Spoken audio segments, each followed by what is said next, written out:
Aloha and welcome to part 2 of the custom piece I'm making for Skull. This is a leomano, a Hawaiian leomano, which is a traditional styled knife that was used in combat in Hawaii. It looks kind of like a club or a paddle. It's going to have shark teeth that line the outer edges, and it was used more as a knife style, slashing style weapon on soft target areas, so their neck or arms, legs, thighs, stomach, places like that. But that's what this piece is. If you watched part 1, you'll see that I made it up to this point. I'm just finishing the white mother of pearl nihumano inlay. So a nihumano is a pattern, of shark teeth symbols, or the triangle, a triangle pattern.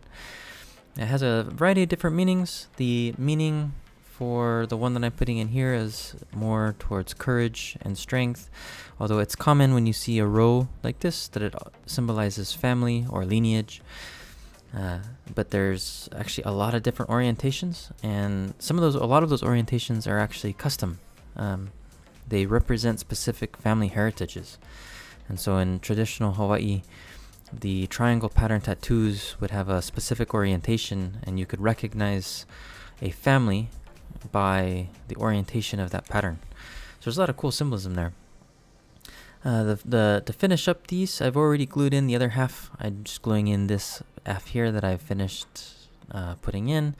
I used super glue, or it's actually CA glue, so just a little bit stronger version of a super glue, and then an accelerant to harden up the outer edge. And then one thing that I didn't include in the video, just because I didn't realize my camera wasn't recording, is I actually also put some sawdust with some glue, very fine sawdust that filled in the cracks. Because the inlay is very tight. It was a close inlay, but not perfect. So any small gapping between the pearl and the inlay is kind of present. And so I filled that in with sawdust and some additional glue. And then you saw me use the metal file there. The reason why I did that, rather than using the sanding disc, is the sanding disc is soft, and the pearl is harder than the coral wood. So coral wood is a hard wood and a dense wood, but it's not as hard as the pearl. And so if I use the sanding disc to sand over top of the pearl, you'll get a wavy feeling, a bumpy feeling, because it'll sand down the surrounding coral wood faster than it'll sand down the pearl. And because the sanding disc is kind of soft, it's not rigid, it will mold around that pearl and sand down and create that wavy feeling.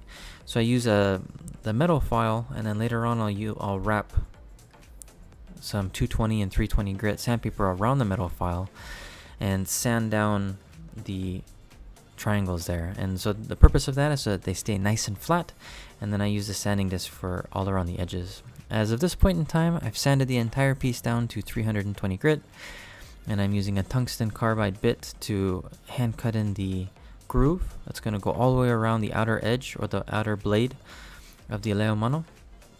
And this is where the tiger shark teeth are going to be inset into the piece. They're going to be lashed into place with a little bit of glue. Traditionally, there was less glue used in Hawaii, native glue, native pitch. So in like Native American war clubs, you'd see a lot of pitch, pine tar, and stuff like that being used, in addition to like a sinew that's wrapped around or lashed around it. Not as much of that in Hawaii, primarily just lashing, pegging, wedging, and those types of securing methods. They did occasionally, but it's not as common. I like to first put in the teeth with a little bit of glue. I use epoxy that I mix with wood shavings, and I do that just so it makes it easier to work with the piece as I go on the next steps. Before I get to that though, I'm going to do one final 320 grit sanding. I am going to be sanding this additional times after this. This is just some final cleanup before I get to putting in the teeth. I like to do this because once the teeth are in place, it's a lot harder now to work on the piece, just because now you have tiger shark teeth, wrapped around the blade. And so I like to do a lot of this cleanup here, where you can see I'd have to be more careful with the edges if I had those in place. And I saw a couple spots that I wanted to clean up on this bottom section here, the pahoa section. Pahoa means dagger. So the back end of the leo mano is a dagger. It's used for both grappling and striking. And then I do like to test the weight of the piece. It is a little bit forward heavy, a little bit heavier than I would have liked normally for this size of piece. But I left it a little bit thick for a couple reasons. The primary reason is I'm using larger tiger shark teeth, and I wanted to make sure when I cut in the groove that there was plenty of wood material to support the teeth on either side, because I'm going to be drilling holes into the koa wood, and so those holes take away some of its strength. So I wanted to leave it just a little bit thicker so that it had a nice strong structure for the teeth. I forgot to turn on my recorder halfway through, or in the first half, and then I turned it on after that. But it's the same process on both sides, just putting in a little bit of that epoxy mixed with wood shavings, setting the teeth into place. I don't use a lot of epoxy. It's not swimming in epoxy. It's just a little bit, just enough so that it kind of holds the teeth, and it makes it so that when I come back the next day, I can mark it and drill into both the teeth and the koa wood. Now I'm not, the hole that's going through the wood isn't also going through the teeth. There is a lashing and a pegging style that does that. I'm not doing that with this teeth. What I'm doing here is just a simple lash. So I mark first where I want those holes to be. I use that nail to give me a starting hole, so it makes it easier to drill without it walking. If you don't do that, especially when you have contoured edges like I do here, it can be really difficult to drill those holes straight without the bit walking on you. And those little starter holes make that a lot easier. Similar to what you see knife makers do with metal, where they've got a hammer pin that dents in the metal just a little bit so they can drill in that spot. And then I'm using a tungsten carbide bit, although a diamond bit would also work for my Dremel to cut into the teeth. Now I'm doing a little bit different lashing style than I normally do. So I'm doing a combination of two different style lashing. One is a W pattern and the other one is a triangle pattern.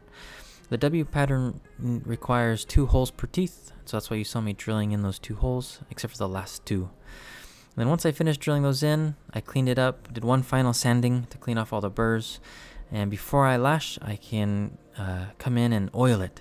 I do oil it before I lash just because I want the whole piece to have a nice good oil. And then I use tongue oil as my primary oil. I love using tongue oil because it just brings out the natural curl and grain of the koa. On lighter woods, it will kind of tan the wood a little bit, but on darker woods, it's just absolutely gorgeous. And so I do love it. It's probably my favorite finish. I know there's lots of others. A lot of people ask me if I prefer one or the other. I haven't tried enough of the others to say I prefer one or the other. I love the results I get with tongue oil, and so that's the one that I primarily use.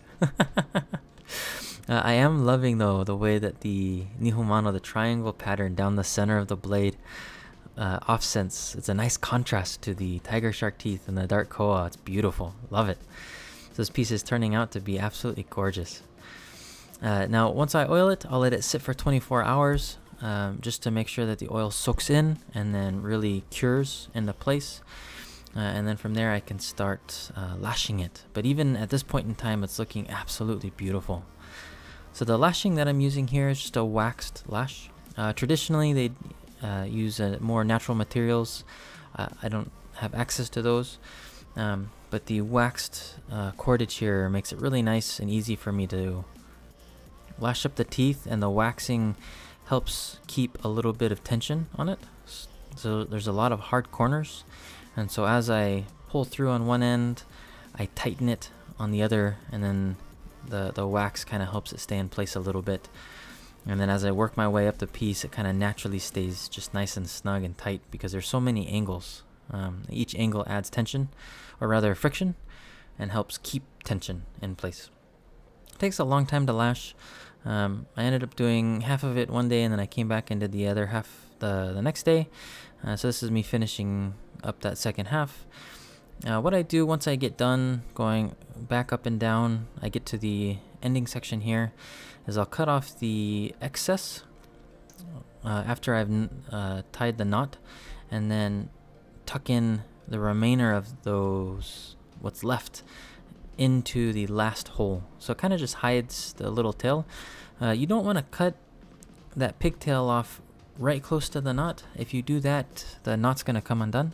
You want to leave a little bit of excess lashing there so that the knot won't come undone by itself.